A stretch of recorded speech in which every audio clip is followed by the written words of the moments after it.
Alright, we're back. This is a, I think it's a rematch, right? Yeah, it is. It's a rematch between ChicagoT and TerrorWing.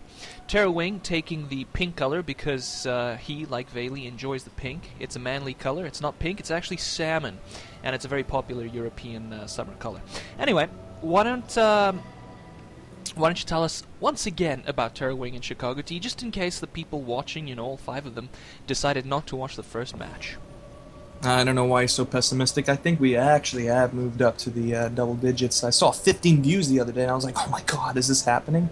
No, Anyways, it couldn't be. About 10 of them were mine, actually. Yeah. Well, oh, okay. Is that how we're doing it? You're going to spoil the secret for the next viewers, huh? Oops. Oh, don't worry. I'll edit that out in post-production. Nah, that's just too much work. We should just cut our losses and actually put this up. Anyways, so Chicago's playing the orange Protoss at the 3 o'clock position.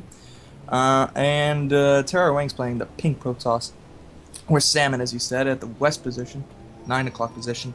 And, well, these two, as you saw in the previous match, if anybody else missed it, TerrorWing has a certain unit composition that is pretty tough to get down, actually. The whole bio ball with upgraded medevacs. At first I was teasing that, but then I just thought of it, oh, well, I mean, typically, Protoss would be trying to snipe it out with what? Stalkers, or blink stalkers, and they do additional damage to armored units, and that's what medevacs are. So, you know, bolster their armor and stuff like that. I mean, it keeps them alive, as well as the bio ball, which he is so good at scoot and shoot. Did you see that? I saw it. I was there while I was casting it, so I did see it.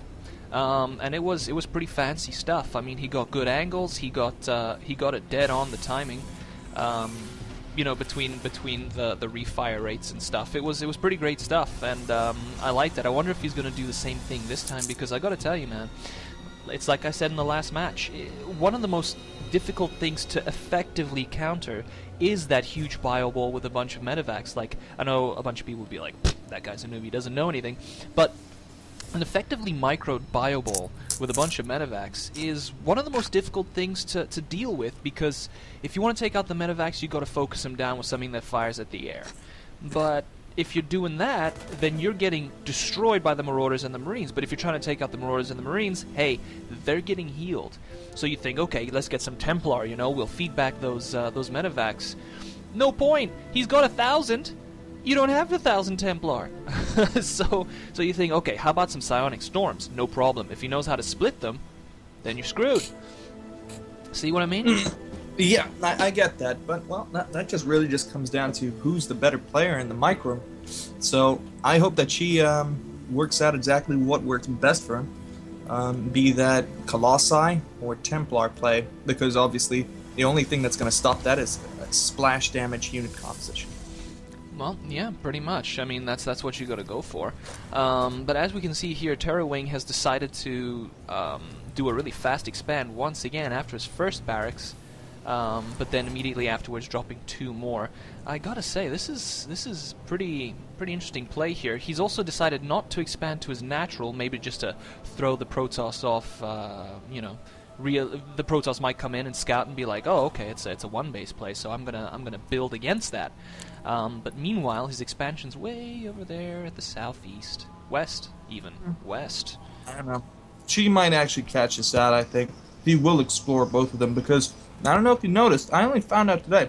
Pardon me, I got a mouthful of pizza. It's okay. It's okay. You go ahead and you eat that pizza, and then you tell us that wisdom.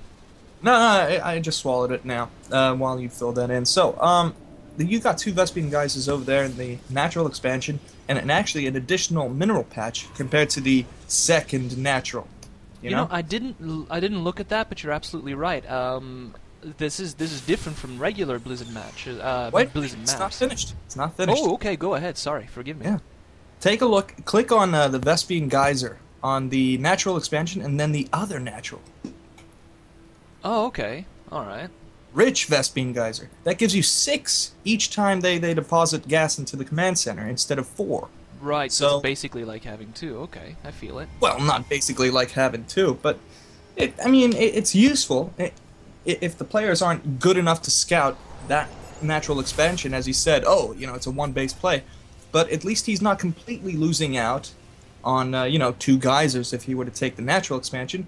he's getting at least something else from the rich Vespine geyser, though he is actually losing out in one mineral patch completely. So, Chi, we see that he's going for the natural.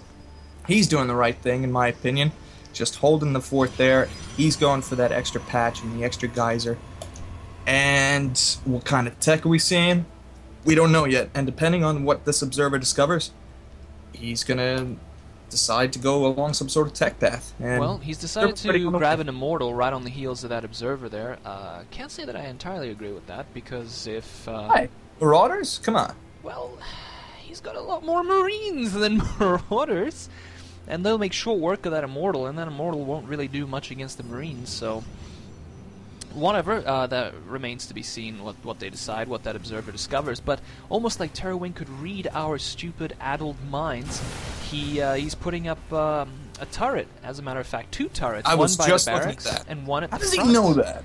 It's hacks, man. Alpha hacks with the lag. This Oh guy, my God, this guy perfect. hacks with the map hack. So there you go. The missile turret just got up as the observer entered the base, and I'm looking at TerrorWing's camera here, and if you press number 1, Jeeves, you'll notice that the most he's seen so far is a gateway and a nexus in Chicago's base. So, wow, it must be just a sixth sense, or maybe somebody's feeding him some information from the spectators. Who knows? Nice scouting from both sides. I wouldn't agree with that, because there's been no scouting from TerrorWing's side. What there has been from TerrorWing's side is a very defensive game. Once again, it's what he's done. That's because he didn't watch our first cast, where we both tried to mentally tell him to. Sorry, trying to swallow my spit. I got a lot of spit going on here. Where we try to mentally deliver the message: TerrorWing, be more aggressive, make you win better feeling. Fetter and Melancholy Dutch. Alright, well, fair enough. I'm not going to read any more of that stuff. But Chicago's decided to pump out one more Immortal, because he figures, why not? There's a couple of Marauders in the mix, but a lot more Marines, so I don't think I would do that. I wouldn't do that at all. I'd get Templar, because he must have at least noticed that he's going for the Bioball situation again. Let's take a look over here. There's a reactor going down on the factory, because he's going to swap the starport into that reactor, and he's going to go for that Bioball medevac ball situation. And I don't know if you noticed over there, but he spread his army out nice and wide, just in case. Look at the front of that map there. That base. Very that similar is. to what he's going to do at Chi at this rate. I don't know. He wasn't doing a very good job in the last match of splitting his guys up. He needs to take a couple of lessons with Foxer. Marine King Prime, actually, that's his name now. Yeah, those lessons really don't come cheap. But as he said, I wanted to fit in earlier. He did go straight for a Twilight Council instead of teching up to Colossi. And he's already upgrading at the Templar Archives. He's getting Psystorm. He's Chronon boosting it out. I think this is the right play, even though I don't think he's really scouted much. Did he see much with the Observer? I didn't catch that.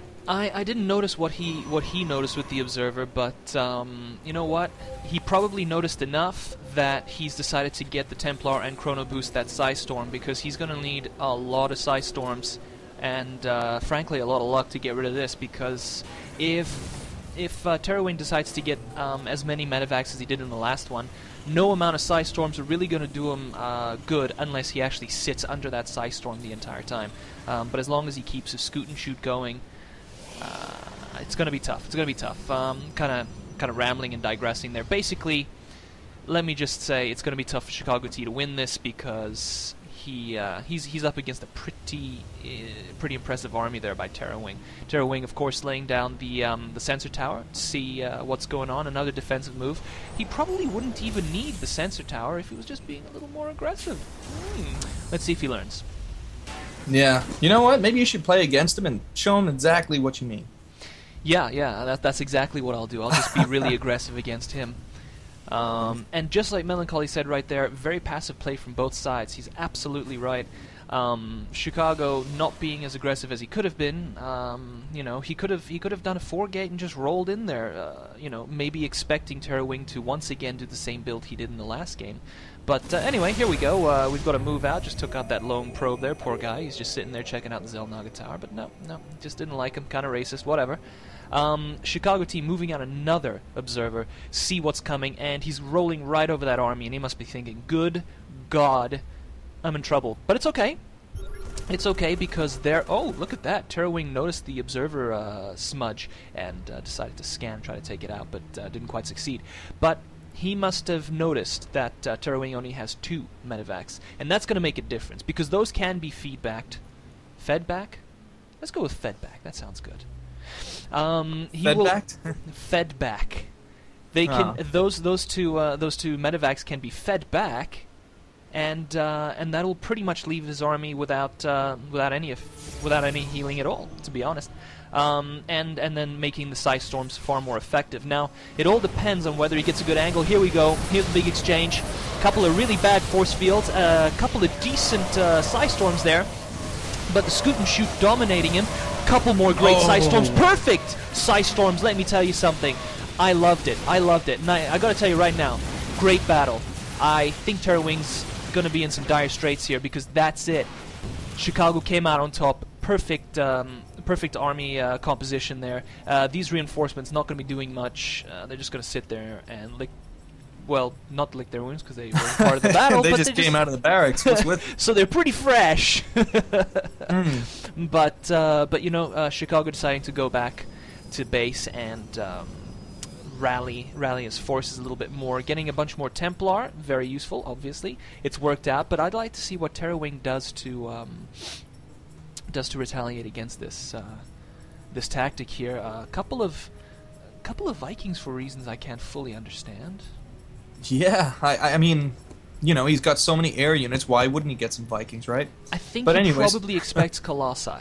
Gotta be honest. No, I don't think he transitioned out of this. I mean, the Templar has worked so beautifully there. I mean, I was going to say it was an even exchange, but now that I think about it, he lost an insane amount of food there. Oh, he absolutely Back did. to Chicago, I mean, Chicago actually was left with a couple. And I also want to point out that at the top, at the 12 o'clock position, Chicago got this expansion up, this, like, ninja expansion up. You know, that was so ninja I didn't even notice it go up. It's pretty nifty. If Terror were to scan any time in the future, speaking of which, Bailey just pointed it out, he would discover, oh my god, he doesn't have his second natural up, so this must be a 2-base play. I definitely got this. So, well, it doesn't matter now because it's a 4-base play. Yeah, it's actually 4 base versus 4 pretty soon. They're gonna move out to the TerrorWing's 4th expansion there near the Zelnaga Tower, the southwest one. But I don't know how promising this defense is going to be because this is wide open to compromise. There's so many points of entry. There's actually about 3 ways that they could flank this, maybe even 4 if he had some like war prisms going on. But I don't think Chi's gonna go into that much trouble. But those Templar are going to be the do or don't, the make or break of this game. Well, of course they are. In any viable situation, it's the Templar that are going to make it. And you know what? Realizing precisely that, he's decided to pump out a few more Templar. He has a couple of Templar now, just a few. He's got 8, 9, 10, 11, 12, 13 Templar. So, there you go. That's going to make quite a difference because they are fully upgraded with the Kaidaran Amulet. I don't even remember how to pronounce that. And yeah, I think they're really going to make a difference, especially since there are not that many medevacs. Forget it, there are. Here comes another engagement, sorry. I gotta say, great psionic storms. Oh my. But he got just out of harm's way. Oh, another great psionic storm. You know what? I think this is going to be the GG because this is going to weigh heavily on TerrorWing's mind. I mean, completely trollolol. Never heard that one before. That. Oh wow. You know what? That was a great engagement. And I got to say, such a great engagement, in fact, that it was almost instant. That was so killer. There was no real back and forth there, no real fight, nothing. That was just bang, you're gone, see you later. That poor siege tank there, not going to be doing much. And these Archons probably going to make very, very short work of these ground forces here. But no, for some reason